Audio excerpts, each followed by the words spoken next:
All right, we are live Wednesday, June 28th, and tonight we're going to be diving into why exercise is going to be crucial in dealing with inflammation and helping us deal with certain disease. And I got a couple questions from some clients today and the other day about things like arthritis, joint pain, inflammation, and why exercise is so important. And they've read that exercise also helps with those diseases. So, recently, as of a couple weeks ago, researchers have long known that moderate exercise has a beneficial impact on the body's response to inflammation.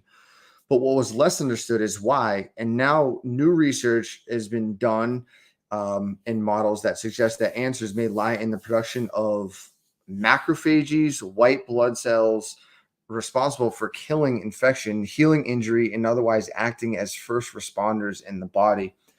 And it's fascinating stuff to help people understand the mechanisms of why exercise is so important. And it's just not just for being healthy or looking good. Yeah, if that's your modality or your mode of exercise and that's what you want it for, 100%. But underlying, the main thing that exercise does is help our body become more efficient and our systems run efficiently.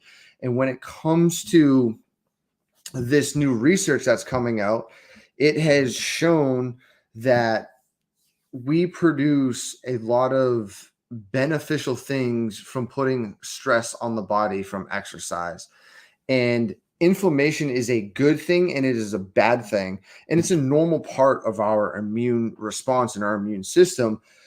But usually, what we are concerned about is excessive inflammation. And this will lead to things like heart disease, diabetes, many cancers, autoimmune diseases.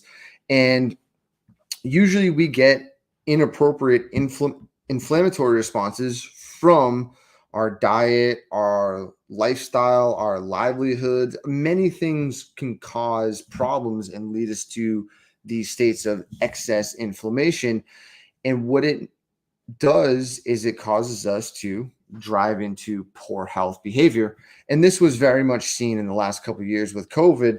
And those who were less healthy from a exercise health standpoint was hit greater with COVID issues and the cytokine storm and all that stuff. And we're going to dive in today of the importance of exercise in dealing with the inflammatory response and be able to mitigate that, and why exercise consistently and what types of exercise are going to lead to the best outcomes of health.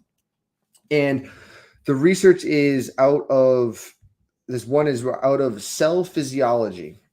So it's a very recent June 2023. Moderate exercise induces trained immunity in macrophages. And we're not going to dive into the complete whole article, but we're looking at things of changes in derived macrophages, which are going to be especially bone marrow derived macrophages, which in turn they temper their inflammatory response. And it showed that from exercise, it exhibited a decrease in lipopolysaccharides induced activation in pro-inflammatory gene expression. So we're looking at pro-inflammatory genes being altered and changed from exercise itself. And this is very, very important for people to understand, because exercise not alone just increases your cardiovascular function, but other cell function is it's going to help clear and build up our body's response to inflammation. It helps build a defense system, our immune system, to deal with reactive oxygen species, which damage cells.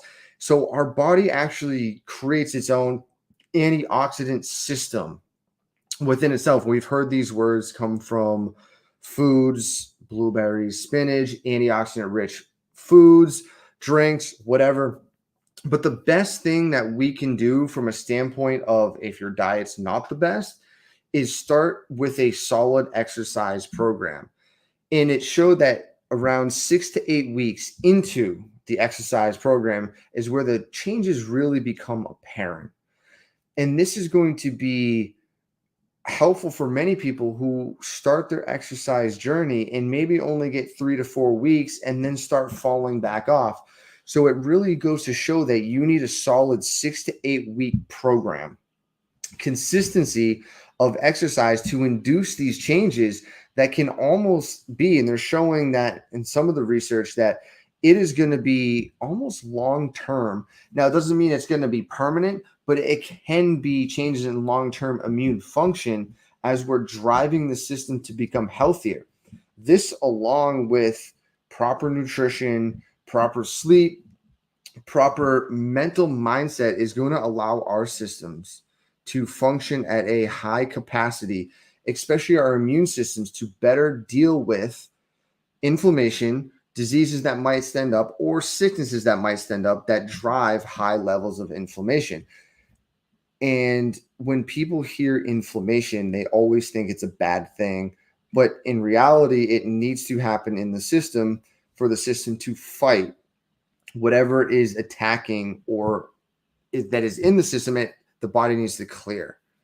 So from a standpoint of when we have a pathogen in the body, our body's immune response is going to increase cytokines and a bunch of other cells to attack and clear the pathogen or whatever's in the body. So that's number one. Now, the problem with excessive inflammation is that we kind of are creating this within our new American way of living or Western way of living, where it's sedentary lifestyles, not enough exercise, the standard American diet, which is garbage, and we're taking in too many refined products, carbohydrates, and too much processed food, which is driving the system out of whack. And this is going to lead into very problematic issues, and not only from whether it's a gut, the heart disease, it's also going to stem into joints.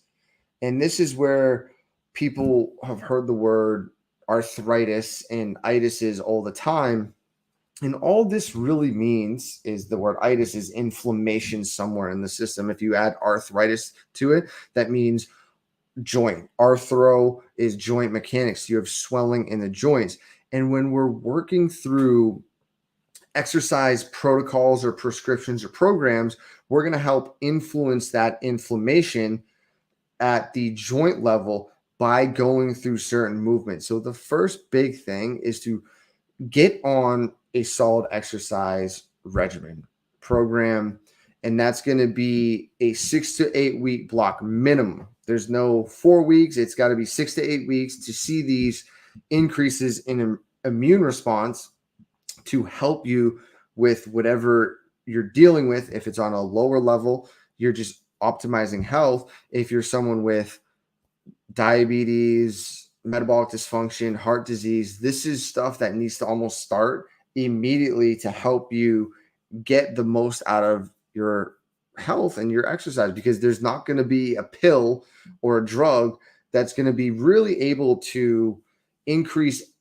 your health like exercise. I know people probably are holding out for one, but it's not going to happen probably anytime soon because of the way some pharmaceutical drugs work. They change and alter certain things of our body for good and sometimes for bad. They have cascade effects, but there might not be one that's going to target specifically every single activation of enzymes and immune system function. It's hard, and there are people out there working greatly on dealing with certain diseases and certain issues from a pharmaceutical standpoint, but at a whole, there's probably not going to be one home run hitter that's going to say, hey, this pill is going to change your exercise.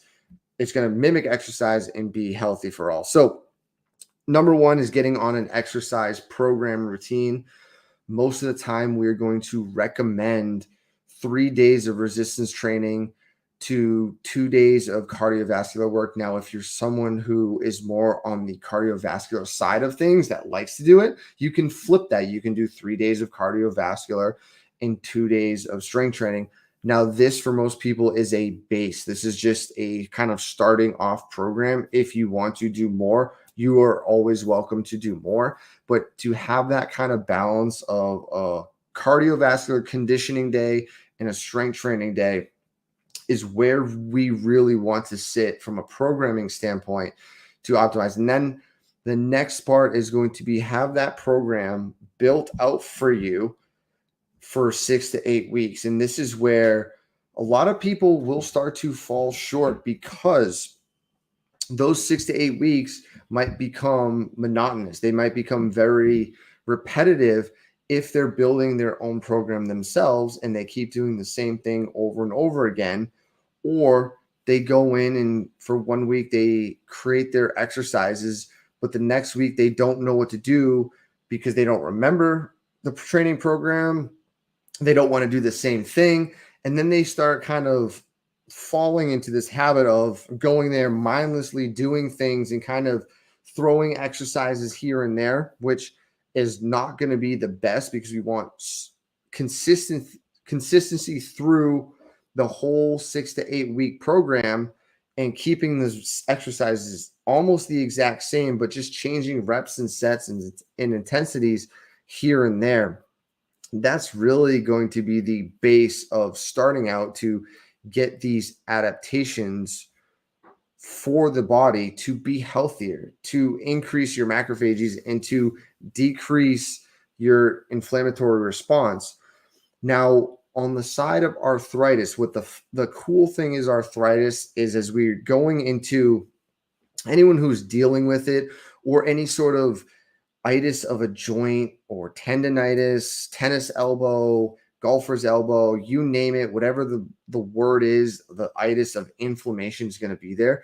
It's going to be managing that joint and its range of motion because joints are built with synovial fluid. And when we start to move our bodies, especially in full ranges of motion, we are going to move synovial fluid around the joint and we're going to bring nutrients into that joint, which is going to bring new blood, new protein, new amino acids, new or not new, but cytokines in to help deal with the inflammation and clear that out. So if someone's dealing with a stiff joint or arthritic joints, one of the best things that you can do is put your body through full ranges of motion through not just stretching, but movement patterns. So if you're someone with arthritic knees, you're going to start kind of going into full range motions of squats. Now, many times it's been said, well, if you have arthritic knees, you should not go